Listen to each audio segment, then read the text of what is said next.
26/11 मुंबई हमले के मास्टरमाइंड तहव्वुर राणा को कुछ ही घंटों में भारत में लाया जाएगा। राणा का विशेष विमान से उसे लाया जा रहा है। दोपहर तक उसे भारत लाया जाएगा। जांच एजेंसी एनआईए और खुफिया एजेंसी की एक ज्वाइंट टीम तहव्वुर राणा को लेकर स्पेशल फ्लाइट से रवाना हो चुकी है। तहव्वुर ने भारत आने से बचने के लिए अमेरिकी सुप्रीम कोर्ट में याचिका भी लगाई थी, जिसे खारिज कर दिया गया। 2009 में एफबीआई ने उसे गिरफ्तार किया था। अमेरिका के लश्कर ए तैयबा का समर्थन करने का दोषी उसे अमेरिका में ठहराया गया, जिसके बाद से ही वो लॉस एंजलिस के एक डिटेंशन सेंटर में बंद था। 2008 मुंबई आतंकी हमलों के दोषी राणा को अमेरिका से भारत लाया जा रहा है और अब भारत के कानून के मुताबिक उस पर ट्रायल होगा और साथ ही उसे सजा भी होगी। 26 नवंबर 2008 को मुंबई में आतंकी हमला हुआ था। लश्कर ए तैयबा ने यह आतंकी हमला किया था। 10 आतंकी भारत में दाखिल हुए थे, जिन्होंने मुंबई में कई अलग अलग जगहों पर आतंक फैलाया। 175 लोग मारे गए थे इस आतंकी हमले में। इस हमले का मास्टरमाइंड है तहव्वुर राणा, जिसे भारत लाया जा रहा है और अब भारतीय कानून के हिसाब से उसे सजा दी जाएगी। देश के लिए, मिनिस्ट्री ऑफ एक्सटर्नल अफेयर्स के लिए और एनआईए के लिए ये बहुत बड़ी अचीवमेंट है। आप जानते हैं कि ये 15 साल पुराना मामला था। इसमें कितना प्रयास किया गया है ये तो सिर्फ एनआईए के वो ऑफिसर ही जानते हैं जिन्होंने इस केस पर काम किया है। तहव्वुर राणा को भारत लाए जाने की कवायद के बीच गृह मंत्रालय में गृह मंत्री अमित शाह, विदेश मंत्री एस जयशंकर और राष्ट्रीय सुरक्षा सलाहकार अजीत डोभाल के बीच बैठक हुई।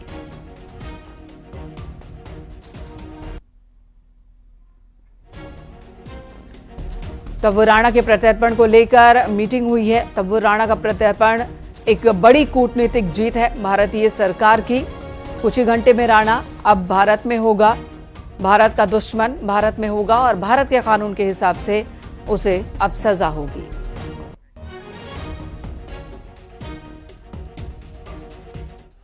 मुंबई हमले के गुनहगार तहव्वुर राणा को एक वक्त पर अमेरिका की अदालत ने बरी कर दिया था। तब गुजरात के सीएम रहते हुए नरेंद्र मोदी ने यह मुद्दा उठाया। साल 2019 में मोदी सरकार के दौरान पहली बार भारत की ओर से डिप्लोमेटिक चैनल्स के जरिए तहव्वुर राणा के प्रत्यर्पण की मांग रखी गई और फिर यह कोशिश अब अपने अंजाम तक पहुंची है। आपको दिखाते हैं एक रिपोर्ट। क्या 9/11 के दोषियों का केस हिंदुस्तान की कोर्ट में चल सकता है? क्या भारत की न्यायपालिका अमेरिका के 9/11 की घटना के लिए कोई निर्णय फैसला कर सकते हैं? और अमेरिका का पाकिस्तान तरफी जो रवैया है, उसके सामने भारत सरकार ने अब कड़ा निर्णय करना पड़ेगा, इस समय की मांग है। ये नरेंद्र मोदी की शपथ थी। मुंबई हमले के पीड़ितों को न्याय दिलाने की शपथ थी। आज से ठीक 14 साल पहले जब वो गुजरात के मुख्यमंत्री थे। और मैं विश्व के सामने सवाल खड़ा करना चाहता हूं, क्या 9/11 के दोषियों का केस हिंदुस्तान की कोर्ट में चल सकता है?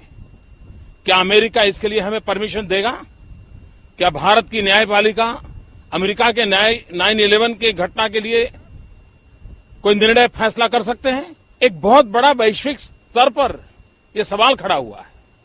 मैं आशा करूंगा कि भारत सरकार तत्काल इस विषय में अपनी प्रतिक्रिया दे। भारत सरकार अमेरिका के खिलाफ अपनी आवाज उठाए। 26/11 मुंबई हमलों के पीड़ितों के जख्म पर नमक छिड़कने जैसा एक हमला हुआ था। अमेरिका के शिकागो की अदालत में तब शिकागो कोर्ट ने आतंकी तहव्वुर राणा को रिहा करने का आदेश दिया था। 26/11 मुंबई हमलों के पीड़ितों के जख्म पर नमक छिड़कने जैसा एक फैसला हुआ था अमेरिका की शिकागो की अदालत में। तब शिकागो कोर्ट ने आतंकी तहव्वुर राणा को रिहा करने का आदेश दिया था, मगर मोदी पीड़ितों के न्याय के लिए खड़े रहे। और अमेरिका का पाकिस्तान तरफी जो रवैया है, उसके सामने भारत सरकार ने अब कड़ा निर्णय करना पड़ेगा, इस समय की मांग है। वरना एक के बाद एक दोषी लोग अमेरिका चले जाएंगे, अमेरिका की कोर्ट में केस चलेंगे और एक के बाद को एक तरफा निर्दोष छोड़ दिया जाएगा और पाकिस्तान की भलाई के लिए सारा किया जाएगा। तो एक गंभीर प्रकार की घटना, न्याय जगत के लिए गंभीर, इंटरनेशनल रिलेशन के संबंध में गंभीर, भारत पाकिस्तान के संबंधों के संदर्भ में गंभीर, ये बहुत ही गंभीर समस्या का जन्म आज हुआ है और मैं इसकी कड़ी आलोचना करता हूं। 2014 में जब मोदी गुजरात से दिल्ली की सत्ता तक पहुंचे, तब उन्होंने वो किया जो पिछली सरकारें नहीं कर पाई। साल 2019 में मोदी सरकार में तहव्वुर राणा के अमेरिका से प्रत्यर्पण की कोशिशें शुरू की। 2020 में पहली बार भारत की ओर से अमेरिकी अदालत में तहव्वुर राणा के प्रत्यर्पण की अपील की गई और 5 साल बाद यानी 2025 आते आते नतीजा सबके सामने है। इसी साल फरवरी महीने में जब प्रधानमंत्री मोदी का अमेरिका दौरा हुआ तो ट्रंप के साथ पीएम मोदी की बातचीत के एजेंडे में तहव्वुर राणा के प्रत्यर्पण का मुद्दा भी शामिल था। ये पीएम मोदी की ट्रंप से दोस्ती का ही नतीजा है कि अमेरिका ने आतंकी तहव्वुर राणा को भारत को सौंपने का फैसला किया। और मैं राष्ट्रपति जी का आभारी हूं, उन्होंने 2008 के जिसने भारत में नरसंहार किया था उस मुजरिम को अब भारत के हवाले करने का निर्णय किया है। भारत की अदालतें उचित कार्यवाही करेंगी। मुंबई हमले के गुनहगार तहव्वुर राणा ने शायद सपने में भी नहीं सोचा होगा कि उसके गुनाह उसे उसी जमीन पर लेकर लौटेंगे जिस जमीन को उसने आज से 17 साल पहले दहलाने की साजिश रची थी। आतंकी तहव्वुर हुसैन राणा ने भारत आने से बचने के लिए तमाम हथकंडे अपनाए। प्रत्यर्पण को रोकने के लिए उसने अमेरिका की सुप्रीम कोर्ट में आवेदन तक कर दिया, लेकिन 6 मार्च को अमेरिकी सुप्रीम कोर्ट ने उसकी अपील खारिज कर दी, जिसके बाद उसके प्रत्यर्पण की तमाम बाधाएं दूर हो गई।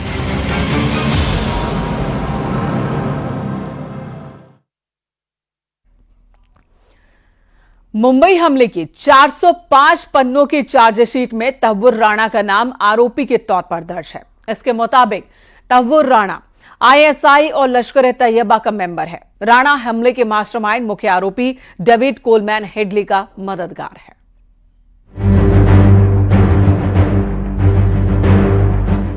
जिसने कसम खाई थी जिंदगियां बचाने की, वो बन बैठा मौत का सौदागर। तहव्वुर हुसैन राणा ये वो नाम है जो आज भी हिंदुस्तान के जख्मों को हरा कर देता है। तहव्वुर राणा 1961 में पाकिस्तान के पंजाब में जन्मा। एक होनहार छात्र पाकिस्तान आर्मी में डॉक्टर बना, कैप्टन के ओहदे तक पहुंचा, लेकिन 1997 में फौज छोड़ दी। सपनों का पीछा करते हुए कनाडा जाकर बसा और फिर अमेरिका में अपनी immigration company first world immigration services शुरू की। अमेरिका में तहव्वुर राणा की मुलाकात हुई अपने पुराने दोस्त डेविड कोलमैन हेडली से। हेडली जो पहले ही पाकिस्तान के आतंकी संगठन लश्कर-ए-तैयबा के जाल में फंस चुका था।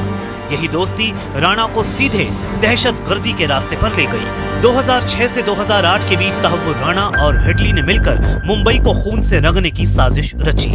हेडली ने हिंदुस्तान के होटल, रेलवे स्टेशन और यहूदी केंद्रों की रैकी की। पहचान छिपाने के लिए तहव्वुर राणा ने उसे अपनी इमिग्रेशन कंपनी का झूठा प्रतिनिधि बनाकर भेजा। राणा खुद भी अपनी बीवी के साथ मुंबई आया और ताज होटल में रुका, वही ताज जिस पर आतंकियों ने हमला कर उसे बर्बाद कर दिया था। लेकिन मुंबई पर हमले की पटकथा पाकिस्तान में लिखी गई थी। आईएसआई के मेजर इकबाल और लश्कर-ए-तैयबा के आकाओं ने तहव्वुर राणा और हेडली को ऑर्डर दिए। राणा ने लॉजिस्टिक सपोर्ट दिया, पासपोर्ट, होटल बुकिंग्स और आतंकी नेटवर्क को सुविधाएं मुहैया कराई। अमेरिका में राणा और हेडली की गिरफ्तारी डेनमार्क के अखबार पर हमले की साजिश के केस में हुई थी। FBI की पूछताछ में हेडली ने कबूला, मैंने मुंबई के टारगेट की रेकी तहव्वुर राणा की मदद से की थी। मुंबई की अदालत में वीडियो लिंक के जरिए हेडली ने गवाही दी और तहव्वुर राणा का नाम उगला। भारत ने तहव्वुर राणा के प्रत्यर्पण की लंबी लड़ाई लड़ी और तहव्वुर के बच निकलने के सारे रास्ते बंद कर दिए। और अब 26/11 के मास्टरमाइंड्स में से एक तहव्वुर राणा के लिए वक्त आ गया है अपने किए का हिसाब देने का।